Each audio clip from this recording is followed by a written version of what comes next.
Hi everyone, this is Lesley Spalding, Art and Movement Program Director at the Workhouse Art Center.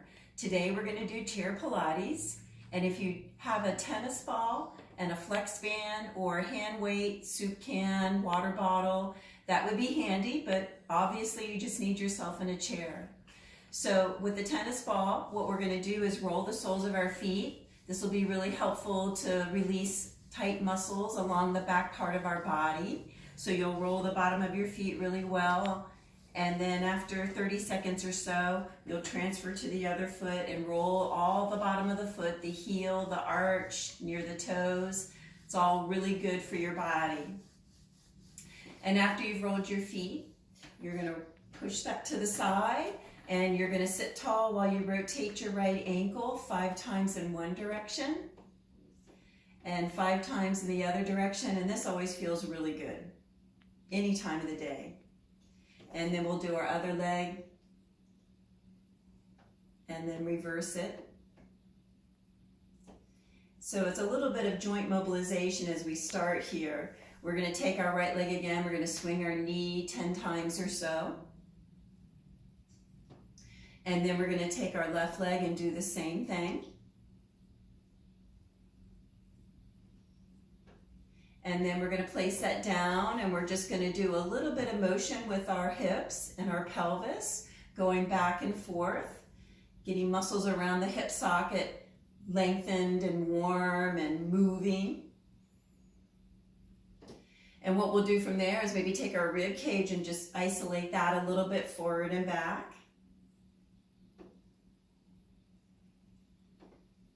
And then from here, we'll roll our shoulders, just kind of moving all the way up to the top of our head here. Go the other direction. And from this place, we'll go ahead and do a little side bending. This is always really good if your back is tight, especially your upper back. Side bending is really helpful. And again, it feels really good. Side bending side to side about 5-6 times. And then we'll just pause here for a second and just take the neck and the head and gently do these big yeses. Looking up and looking down, looking up and looking down. And after 5 or so of those, we're going to take the whole body and we're going to inhale, grow tall in our sitting bones, and we're going to exhale, round our spine back. So we're going to inhale, grow tall, and we're going to exhale, round our spine back. And if you're too far back in your chair, the back of the seat probably will stop you. So just scoot forward in your chair so you have lots of range of motion. And just to make it a little more challenging, we'll add our arms out so our abs are a little bit more by themselves. And we can make it challenging still as we round and deepen our abs, is cross our arms over our chest and keep rounding the spine. Exhale as you go back, inhale as you sit tall. And then we also can take our hands behind our head and make it super strong. Going back and forth.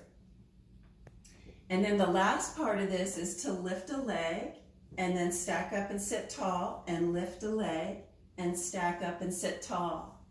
And if you had your Wheaties, you can go ahead and add a little rotation, going side to side, contracting your abs, and do 5 to 10 of these. And again, remember, you can always just have your hands in your lap. That's just wonderful in itself. All right, very good. Now we're going to take our right arm and we're going to reach it up 3 or 4 times, kind of warm up this range of motion in our shoulder. And then we'll do the same thing with our left arm. And the reason we're doing this is so we can do mermaids. So as we sit tall and feel those bones in the bottom of our pelvis sturdy under us, we're going to inhale, float our right arm up, and we're going to exhale, side bend, inhale, stack up, exhale, lower. We're going to reach our left arm up. We're going to exhale, side bend, inhale, stack up, exhale, lower. And we'll do 3 sets, back and forth. Like I mentioned before, this is really great for the body. We'll do one more, inhaling one arm, side bending exhale, inhale up, exhale lower, inhaling the other arm, exhale side bend, inhale stack up, exhale lower. All right, very good. Now we're going to cross our arms over our chest, but also if you have a yoga block or a book or any type of object sort of like this, you're going to place it in between your knees and kind of hug it. That's really good for the core. And we're going to cross our arms over our chest as we inhale, grow tall. And we're going to exhale, contract our waist as we turn to one side. And then inhale to the center. And then stay tall as we exhale, rotate to the other side. So we'll do 6 sets of these. But as you go through these repetitions, halfway through, you're going to cross the other arm on top because it makes a big difference, and you'll notice it immediately after you recross your arms. Okay, we'll do one more set. Exhaling, inhale center, and exhaling. Inhale to the center. All right, very good. So to break up our positioning here, we're going to stand up. We're going to come to the side of our chair. Okay, let me just demonstrate the base move. The base move is to maybe have your hand here for just a little stability and security, but we're going to take our inside leg and we're going to lift it and lower it. Lift it and lower it. And while we do this, we want to stay really tall and not feel like we've shrunk in our height every time the foot lifts. And we're going to take the outside arm and we're going to reach that too. And this is where you could use a flex fan or a soup can or a hand weight. And as you continue to do these, maybe take your hand away a little bit and just test it. Test your balance. And after like 6 or 8 reps, you're going to hold the leg up and you're just going to do the arm, whether you have just your hand or a soup can or a hand weight or one of those bands. Reaching up. 5 of these, and then we'll go ahead and lower down and go to the other side. So you can always have your hand on the chair, completely fine. The biggest thing is when you lift your leg, you want to stay tall. You don't want to feel like you shrink a little bit every time the leg lifts. You want to stay really, really tall, like that rope is tied to the top of your head, pulling you up into the clouds. And then we add the outside arm. So it's opposite arm, opposite leg. And using the flex span, if you're thinking to maybe add a little bit more, you would stand on it with your outside leg and you would lift the arm and lift the leg. And then eventually you want to try to maybe keep the hand away from the chair, hold your leg up, and then just do the arms. And it's pretty challenging, but really good for us to work on our balance. All right, good work there. We're going to come back to our chair.